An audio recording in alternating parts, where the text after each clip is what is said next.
I'm sure you all heard that saying from that one J. Cole song that goes, if a flower grew in a dark room, would you trust it? Something that I've been sitting with for years, honestly, on my own spiritual journey is, how does a person's environment affect their energetic state? There was a point within my spiritual journey where I really believed with my chest that if you are someone who is at peace, you should be able to maintain that peace no matter where you are, no matter who you're around, and no matter what circumstances that you're in. Now, I still agree with that statement, but I do think it's very nuanced. Obviously, if you have an apartment, if you have a house, you can grow plants, you can grow vegetables, you can grow fruit in your apartment, right? But when you grow it outside and it actually gets to feel the sun and it actually gets to feel the wind and the rain and the little insects that crawl on it, and and the soil is rich and full of animals, worms, other insects that are alive, right? Whatever you're planting, that plant is going to flourish in comparison to the plant in the house. However, I used to battle with this a lot because I felt that someone who's truly zen, someone who has truly found peace should be able to maintain that no matter what is going on. Something that really triggered my ideology in this was my constant travel to Costa Rica and to the States. Costa Rica, States. I've been back and forth between Costa Rica and the States for the past 2 years. I've spent months living in Central America, and I've spent months living in something completely different than what I grew up in. Environment is different, the food is different, people are different, the attitudes are different, everything was just different. And honestly, if you've been following me for a while, you know that about me. Like, I've had a journey when it comes to traveling. My very first time going to Costa Rica wasn't my very first time leaving the country, but my first time traveling to Costa Rica, or I should say my very first solo trip, was to Costa Rica for a wellness retreat. And I had no idea what was in store for me once I got to that land. I felt so connected to everything, to everyone, empathy for everyone. I felt so connected to the land. I just felt so light. I felt such at peace. I used to just look out of my window and just look at all the banana leaves and the trees and the palm trees and little hummingbirds and the butterflies and just cry in awe because this planet, this earth is so beautiful.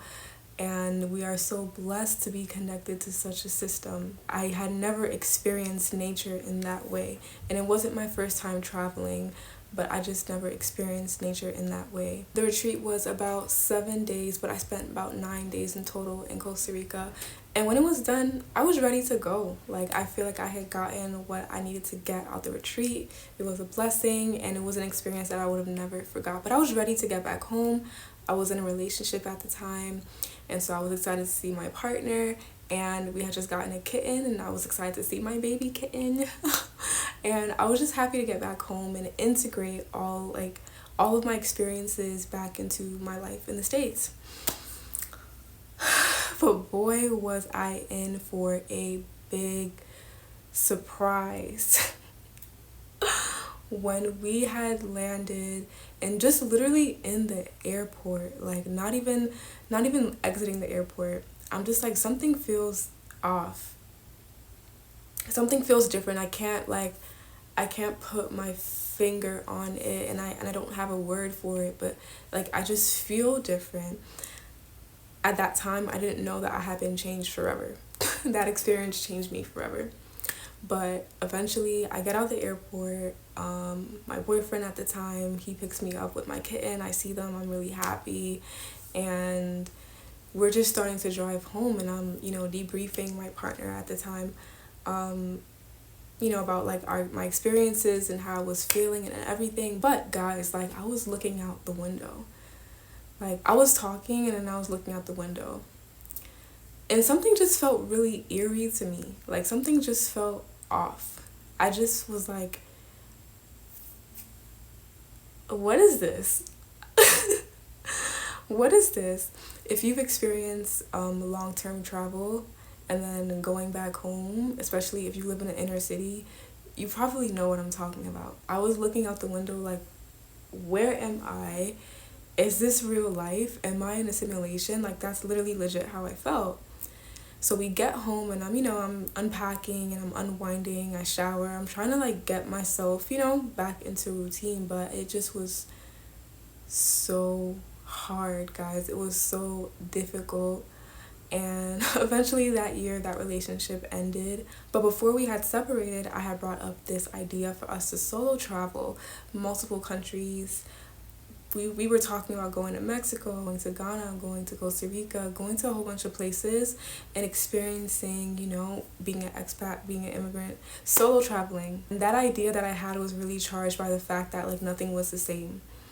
Like, I tried to fill my cup in different ways. I was spending copious amounts of time outside.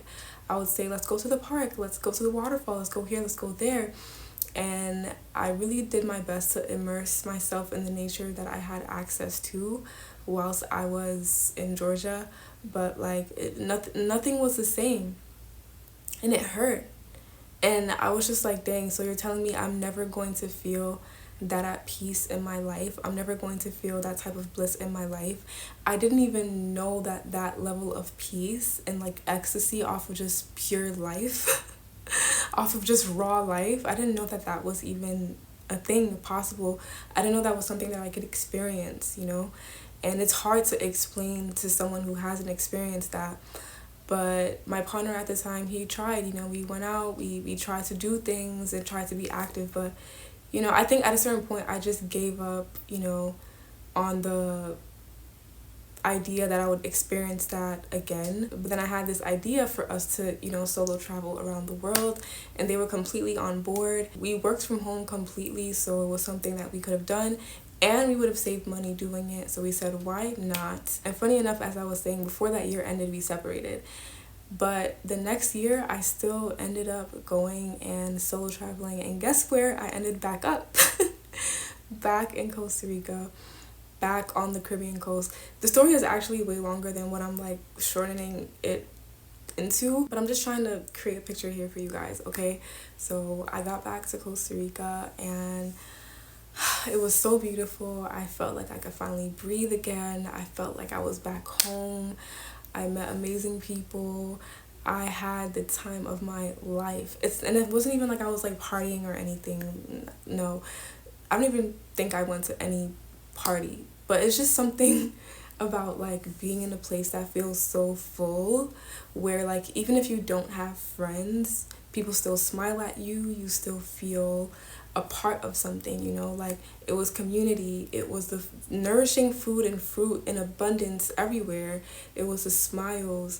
It was like the way of life. It was so many things. I loved my experience there, and that was last year. Eventually I had to come back home, and I was spending some time in the States, and I was doing bad emotionally. Like, I feel like I was doing my best to cope with living here in the States where I am currently right now. I feel like I was doing my best to cope, and I was doing my best to like, see the brighter side, if you get me, but nothing was working. And at a certain point, I started getting really, really deep into manifestation, like deeper than I've ever gotten before in my life, because I really wanted to create a method that I can go back to when it comes to like expanding, right? Because it's not like I just had this desire to do something that was rooted in my ego or anything like that. It was just like, how can I create this space for this blessing to fall into my life, right? Because God has put it in my mind and on my heart for a reason, and there is a path for me to go down, right? And I'm determined to be on that path and do what I need to do to stay on that path, to continue to expand, to allow myself to experience what it is that the divine was teasing me with. And so I was doing a lot, guys. A lot of fasting. I can't tell you how many times I was like, I was fasting a lot. I was fasting a lot, praying a lot, deep prayer, deep meditation, phone on airplane mode. Like, I was deep. I was really deep. And so I put myself in this program, so to speak, that I created for myself to shift my energy into that of someone that is ready to receive, to shift from lack and to shift more into some type of equilibrium of peace, right? And wow, during like day 2, I mean, I feel like I was given a new set of eyes. Like, I'm getting the chills thinking about it. Like, I'm talking, like, guys, I was in Tennessee during this time. It was cold. The trees had no leaves or nothing on them. And it was a very quiet town. And no one ever stepped outside. And all the houses looked the same. Like, it was a quite depressing neighborhood. But I was just so in tune with like my internal world and the world that I was creating for myself and what I was creating the space for in my life, that at a certain point in all of that, like around like day 2 of this like very deep meditation, prayer, and fast combination that I was doing, a whole bunch of identity work, and like on day 2, I opened the door during golden hour, and I felt like I was in heaven. I don't know how else to describe it. And I was crying. I was so emotional. I felt chills all over my body because I was just like, I didn't know that I could experience this here in the States. I didn't know that I could experience this in the middle of Tennessee. I felt the same way I felt during my very first trip to Costa Rica, when I felt so connected to everything and I felt so in rhythm with the earth and aligned with my purpose. Like, I felt so good. I felt high off life, like, and I feel like it was like I felt like I was radiating, you know, and I knew I was radiating, and I knew that I had shifted, right? And shortly after I left, I had successfully created the space for the opportunity to travel again to arise, and I went back to Costa Rica. And funny enough, this time around in Costa Rica, it started off so chaotic because I had issues with my lodging and things like that. And I feel like I was like always like one breath ahead, one step ahead. And I wasn't really grounded as I was in Tennessee, even though my environment was super beautiful and I was where I wanted to be, you know? This is what I wanted to bring into my life. I was here. I was there in the land, in the flesh, and I was so happy, but I wasn't all the way grounded. I had moments feeling grounded, but I feel like I started off the trip wrong. And I never really got to sit and like, you know, reel it all in. And I was living my life like normal, and then I got a call that my father passed away, and that caused me to come back to the States. So here I am, like, grieving with my family during this time because my father has passed, he's transitioned. And so now I'm back here and I'm like, I'm here for a temporary time. I'm not here forever. But I still feel so disconnected to my environment, and I feel like it's like taking a toll on me in a way. But at the same time, I'm like, Pauline, like, you experienced bliss in Tennessee in the middle of a small town, right? Around nothing, you know? So it's not necessarily the environment. You can feel at peace and you can feel bliss here, exactly where you are. It's not something that's only exclusive to Costa Rica. And thank God I was put through that season where I had to cultivate that in the States, because now I know that that's actually attainable. But even though I knew that it was completely possible to feel at peace within my being in the States, no matter where I am in the world, I was just like, okay, so what's going on? Like, what's wrong? Because we've already went through this, you know what I mean? Like, this is me to me. I'm like, we've already went through this where we've experienced the travel blues, and you know, like, we've already been down this road, right? So like, why are we here again? So back to my question, if a flower bloomed in a dark room, would you trust it? Because your environment doesn't necessarily dictate how you're going to turn out, right? There's people that grew up in, you know, crime-ridden neighborhoods and came out and became very successful people within their life, and there's people that grew up in the best communities and they had everything they needed at their fingertips, and they, ended up crashing out, and not living a balanced life. So it's not an exact that just because you're in a beautiful environment means that you're going to feel beautiful internally, and just because you are in a rather ugly environment, you're going to feel ugly inside. And I experienced that firsthand because I experienced feeling bliss in Costa Rica, and I also experienced a level of chaos in Costa Rica. I've experienced feeling bliss in the States, and I've also experienced feeling chaos, sadness, grief, and all those things in the States as well. So I can say that, yes, like feeling at peace and feeling connected and feeling light energetically isn't something that you only feel when you leave the States. You don't have to leave anywhere, quite frankly, to, feel that, because all you have to do is really relax into yourself and be present within the choices that you're making for yourself on a moment-to-moment basis. Really, that's pretty much it. And you can do that anywhere in the world. However, your environment can matter, in certain circumstances, right? Because, for example, yes, there are anomalies of people that, grew up in the beautiful neighborhoods and had an ugly life, and the people that grew up in the ugly neighborhoods and had a beautiful life. Like, there are those situations. So for example, as I was talking about growing, let's say, for example, a tomato plant, right? If you have a garden and you plant a tomato plant outside where it has access to the sun, it has access to the rain, and it has access to the wind, and it has access to worms in the soil, right? Decomposers, it has access to everything that it needs. Like, outside is the prime environment for any plant. However, plants can grow inside the house as well, given the right, amounts of water and sunlight. You can get a UV light. I see people grow amazing things inside their home, right? But nothing quite hits like growing outside, right? So it's like that. A plant can grow anywhere, right? You can grow a flower in a dark room, but how will it thrive in that room? I've seen people have home gardens that are thriving, but they have to do so many things. I've seen people put their plants in the shower to kind of mimic rainfall.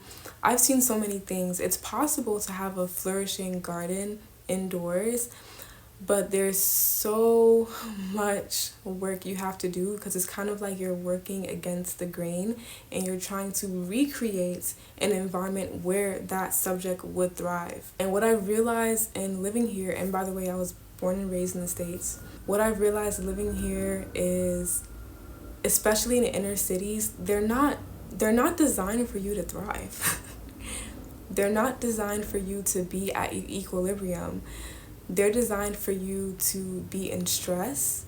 They're designed for you to be in fight or flight. And they're designed for you to feel like you always need something, right? Because that's how the system circulates. You're stressed, you feel like you need something, and then you overconsume, and then you have to also go to work and work really hard so that you can continue to buy these things and also support a life for yourself. I grew up in New York City, so I see people miserable every day. If I leave the house, I will see thousands of miserable people that literally walk like this, and when I look at them, I'm like, damn, like, this is a product of like being in an environment like this for so long and being unconscious. I don't blame those people, because literally, like, the environment induces that. It literally induces that. Same way how if you have a very humid environment and you put some food and leave it out, it's gonna mold quick. Or not even just food, but like leather and other things, they will mold quick because of the humidity in the water and the air, right? But there's ways to combat that, right? There's anti-humidity little packets, there's dehumidifiers, right? But my whole point is, a lot of the systems that we are living in first world countries, I hate that terminology, but I can't think of anything else to use besides from that right now. But for a lot of people that live in the first world countries, these countries and cities are not necessarily designed for you to like have a balance. You know what I mean? Because it literally thrives off of you being out of balance, right? However, places that are less developed, all these terminologies are actually crazy and need to be studied. But places that are less developed, right? They have less infrastructure and, you know, less technology or things like that. Things get there slower, right? People always seem to be a tad bit happier. Now, I have seen a lot of miserable people in Costa Rica, and I have seen people crash out there. So it doesn't mean that just because you're in a beautiful environment that you're exempt from feeling a darker or lower range of emotions. That's not the case. And there's less of a pressure to be constantly consuming. It's a lot slower, so it feels different, and you literally can feel that as soon as you walk outside the airport. Like literally, I feel it in the air. I always say that I feel like there's stress in the air here. I live in New York City, and there's literally stress in the air here. Most people here are miserable and don't even know it. They just think that's life and it's normal, but it's not. So I say all this to say, if you are currently in an environment that is heavy, that is toxic, that is just rough and dense, right? There is still space for you to feel light there. It may take a lot of work, right? A lot of resilience and a lot of practice, but you can still access that within yourself, peace. You can still feel peace and balance in an environment like that. Now, it's going to be harder. It's going to be way harder to maintain balance and peace in an environment like that compared to a more stress-free environment, right? It's kind of like concentrating. It's easier to concentrate in an open field with not many distractions than it would be to concentrate in the middle of Times Square. You know what I mean? Where you have so many distractions. Once you're able to attain peace within those environments, you will literally feel invincible, right? Because it's always something that you can return to. However, it is okay to acknowledge that in those environments, you're kind of working against the grain. You know what I mean? And I think that's the main thing that I've been in acceptance with recently. It's like, this is probably just not the best environment for me. Like, I can thrive here if I worked really hard. I can thrive here if I'm walking in like hyper awareness and I'm being very conscious about every single thing I'm doing and all the micro choices I'm making moment to moment. Yes, but sometimes I don't, sometimes I don't want to be so hyper aware. You know what I mean? Like, sometimes I don't. Sometimes I just want to live. And it's easier to do that in an environment that aligns more with your values and your body, and your health and all those things. So yeah. Thank you guys for being here with me. I'm sending you so much love and so much grace through all of these uncertain times that a lot of us are passing through. I would love to hear your thoughts in the comment section, and I will see you guys in the next video.